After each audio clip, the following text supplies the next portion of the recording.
So, guys, I've been meaning to speak on this interesting but true story, and as you will find, the story is a lot more common than you would believe. And it was brought to my attention by uh, Earl Nightingale in his book "Lead the Field," which is a pretty solid book. And he spoke of the African farmer. See, there was this time in Africa, I don't remember which part, where a lot of people were embarking on journeys to find diamonds. Now, I know you heard of Blood Diamond, the movie, and things like that, and naturally something like that would be exploited, but this would, I'm speaking more so on people who, on their own accord, went out to seek diamonds to make a fortune, and people were making a fortune. And so there was this one farmer who decided that he was done farming, and he would go do the same thing. He would go embark on that same journey and get himself some diamonds, make himself some bread. So what he did was he sold his farm at a fraction of what it was worth, and he went looking for diamonds. Now it is said that he went looking for diamonds for the rest of his life. So it is said that he he didn't have much success, much luck in finding these diamonds, and so he ended his life by jumping in a river. I believe that was the way he ended it. And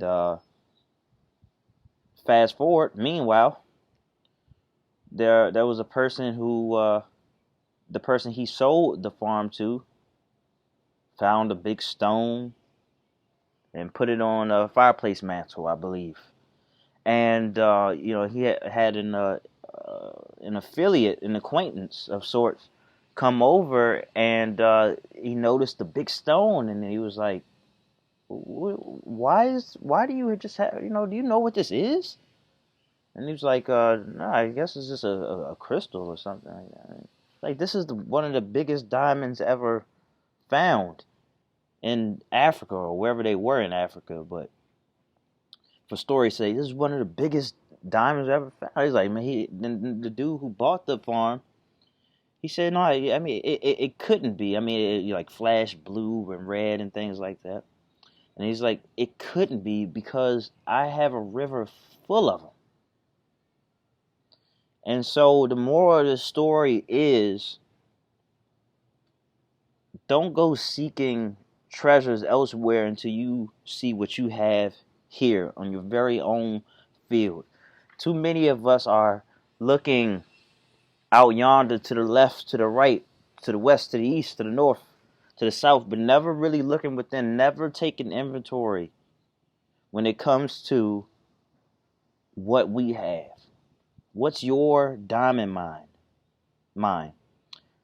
It was an interesting story, and because I was driving when I was listening to it, and it just completely caught my attention, and I couldn't forget it, but I always kept forgetting to talk about that because it's very important, man. So now I've been asking myself, and after making this video, I'm sure that I'll ask myself a lot more. What do I have that needs to be tended to? What do I have around me right now that I need to go mining in? That I need to go seeking in? That's right here. That's right under my nose. That I already have. That's in between my eyes. You know. And I think that if we took the time to do that, and even just make a list ever so frequently, we would find some answers that was just right there. All right, and that's always why I like to keep my head, my eyes towards the information. It's because you never know when you're gonna go back, or when you may come across some information, and you're like, you know what? That reminds me of this one thing that I was reading, and then you just start connecting dots.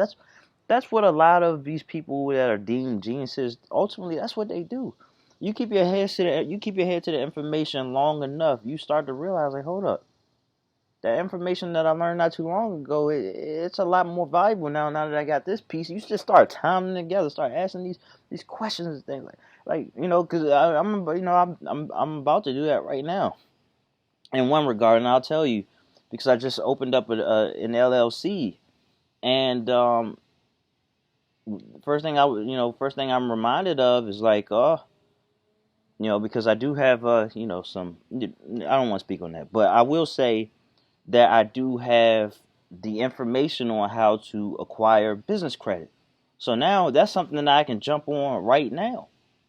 All right, that's something that I can work on right now. I can plant these seeds right now. All right, tapping into information that I've been sitting on for a while, and now it's time to take action. All right, so always keep your eyes and ears to the information. You know, even if you can't do anything about it right now, always hold on to it. Keep it in a folder, a playlist or whatever. Because I like to keep my YouTube playlist in case, not even in case, because I know I'm going to be coming back. All right, these are my mines, and whenever I find gold and platinum and and and diamonds, I just make sure I keep them in a safe space. All right, and never try to sell what I have and go seek what other people have. Oh, grass is greener syndrome. All right. So, but best wishes, everybody. Hope you all have a great day, great life, all that stuff. Much best wishes.